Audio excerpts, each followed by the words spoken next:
What's up mga lads, for today's video nga pala ipupunta kami ng West Philippine Seaside. Maaga kami umalis para maaga din kami makauwi. So yun nga mga lads, magsimula kami dito sa may Naga Street.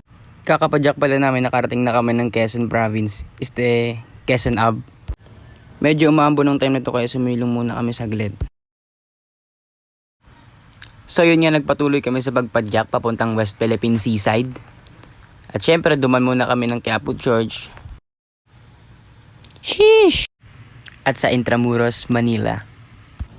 Pagkatapos pala namin duman sa mga simbahan ay nagpatuloy kami sa pagpadyak kahit medyo masama ang panahon.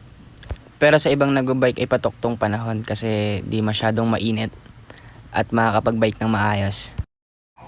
So yun nga mga lods, nandito na kami sa West Philippine Seaside. Maraming tao dito at maraming nag-jogging.